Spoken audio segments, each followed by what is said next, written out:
We're really getting into the meat of the show today and onto the farm guide segment, where in today's edition we visit a farmer who's not just tilling the soil. Well, he's not tilling the soil at all, but instead he's training loyalty, discipline, and indeed protection. We meet Tony Kitusa, a seasoned dog breeder from Kikuyu area of Kiambu County, whose passion for canines has grown into a fully fledged agribusiness. From selecting bloodlines to raising obedient, security-ready dogs, Tony is proving that farming isn't just about crops and cattle, as you might know. Sometimes it comes with a bark and a bite. Let's take you inside the world of dog farming. Take a look.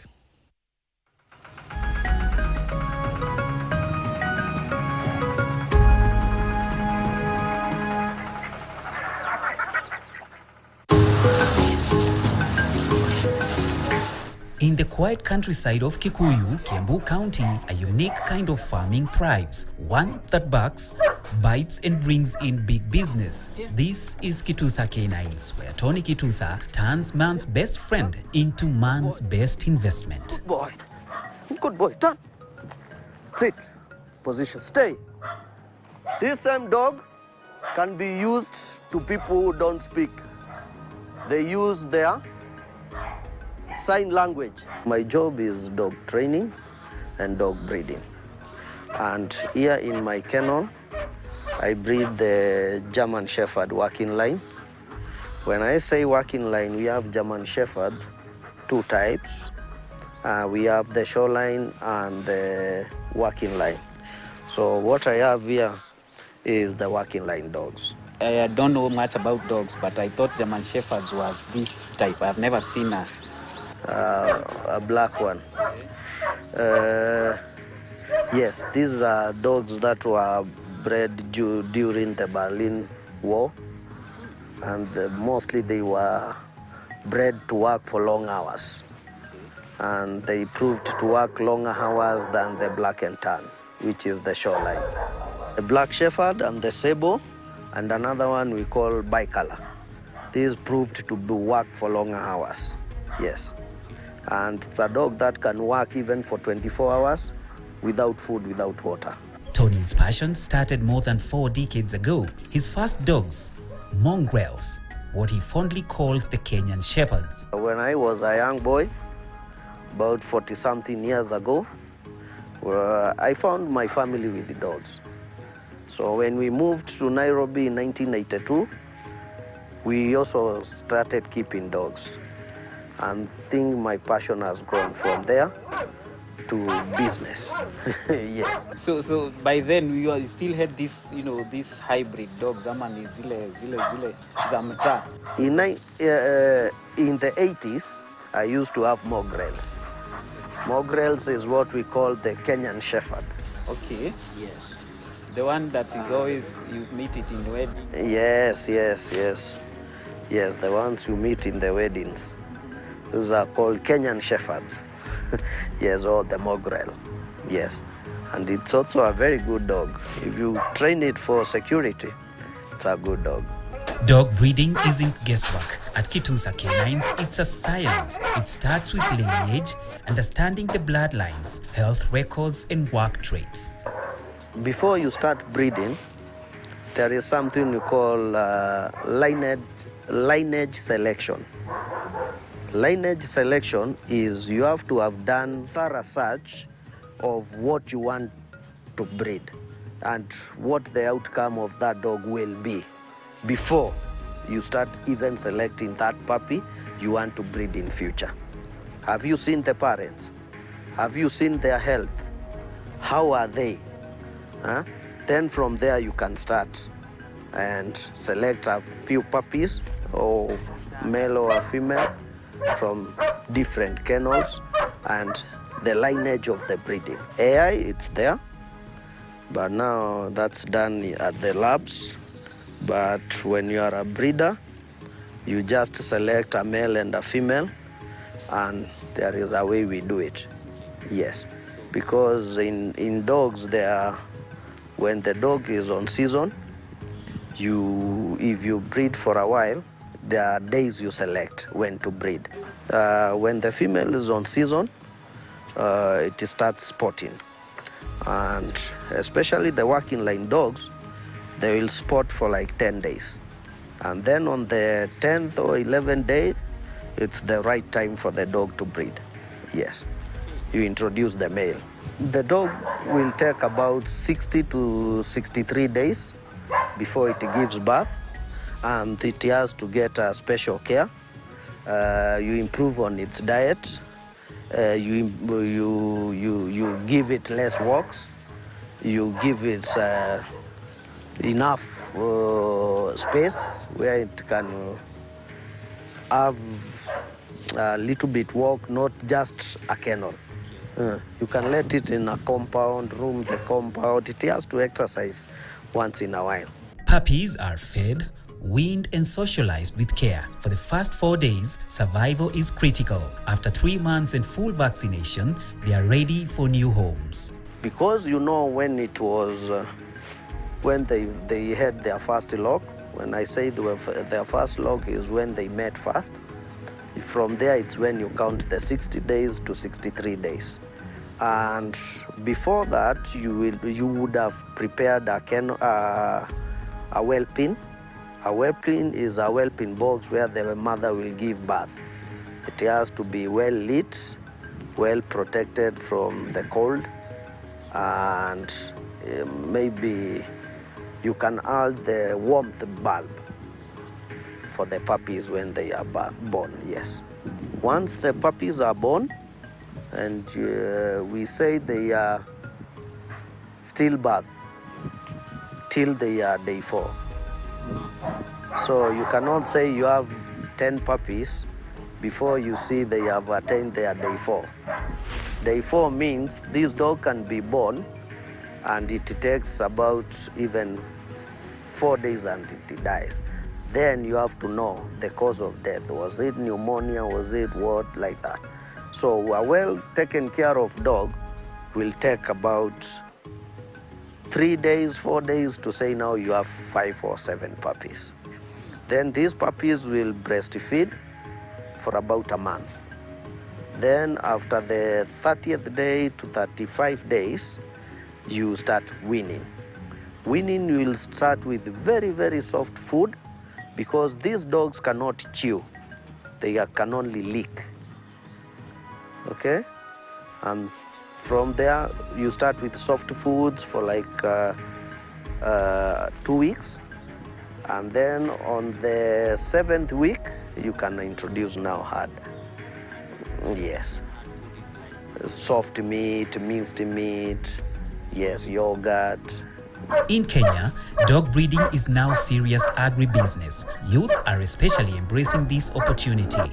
Whether it's in Eldoret, Kakamega or Kiambu, youth are redefining farming with poles, not plows. At Kitusa Canines, Tony trains for protection, obedience and championship. So this is how we do food control with my dogs. I can put this food down here and my dog won't eat until I give it a command.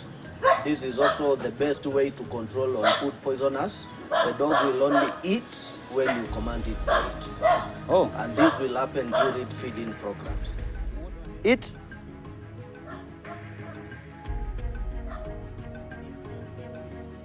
Yes, stop. No, sit. Stay. The dog can stay in that position till you give it another command for it to be free. So unaweza enda town na urudi na The same position. What? When you are doing the competitions of obedience, the dog is supposed to be on one position for about 5 minutes. So when you are training the dog, you train with 10 minutes plus, so that when you are doing the competitions, the dog won't let you down. So you train your dog using off-leash. Off-leash is your dog can walk here, we call it heel position, and it will listen to you and you can walk anywhere you want. Yoko, here.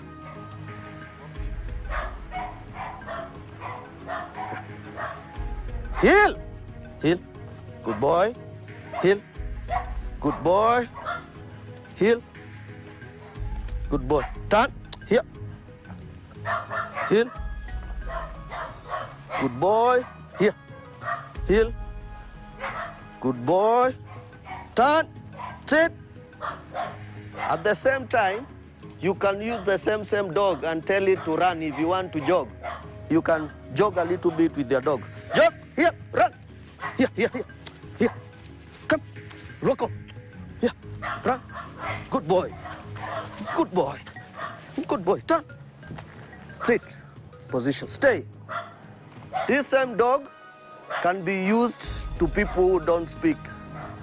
They use their sign language.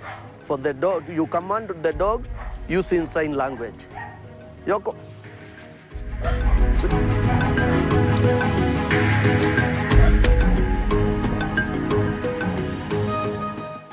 So when it comes to training,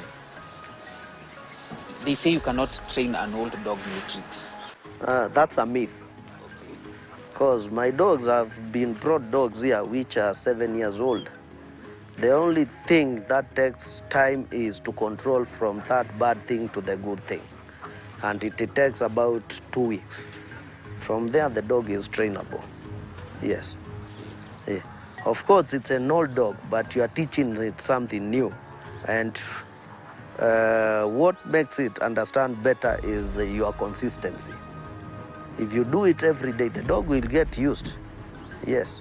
When you want a dog, I think as a first owner, I always advise people to start with a young dog, which is about 3 months old. 3 months old, you will have done all the vaccination.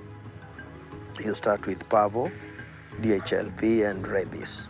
Then from there, that dog is okay at your premises. And later on, it's you who know what you want to train your dog in.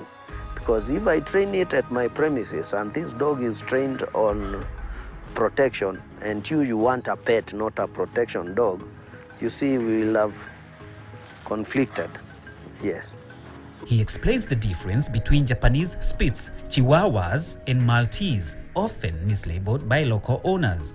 Japanese Spitz is what most of the Kenyans call it a Chihuahua. Chihuahua? Is it a Chihuahua? No. Even the word is not Chihuahua, it's Chihuahua. It's a Chinese word.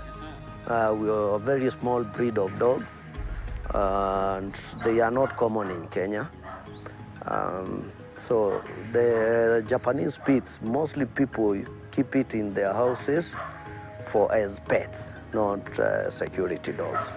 And the reason you go to many dog owners or dog breeders and find those Japanese Spitz, they are high alert dogs, and they are commonly used to alert the guard dogs. They are very high intelligence in alert. So it will alert the big dogs who can bite and say, oh, something has happened, we have to go and check. Yes. So as a dog trainer, a dog breeder, you also, you're in the business of, breeding or, farming dogs. Yes. What would you say is people inclined to more when they are coming to you to buy dogs? Security. Most people who get dogs from me, they want the dog for security. Me, I keep the German Shepherd. Another person will keep a Rottweiler, another person a Boabel. So when I say German Shepherds are the best, that is according to my canon. Yes, because I have experience with them. Yes, but if I say they are the best, I will not be in good books with people who give other dogs. Feeding a 40 kg dog like a Sebo takes 3 kgs of food daily. Add vaccinations, grooming, and parasite control, and the work adds up. With great dogs comes great responsibility. Tony trains them to obey even his 10-year-old daughter, but reminds owners that a bite outside your compound is a lawsuit waiting to happen. Through referrals and social media, Tony sells not just dogs but trust. His brand stands on integrity, quality, and care. From bark to business, Tony Kitusa is proof that farming isn't always about crops. It can be about canines too. Watch, child. Watch. Watch. For Farm Guide, I'm Paul Mbogwa.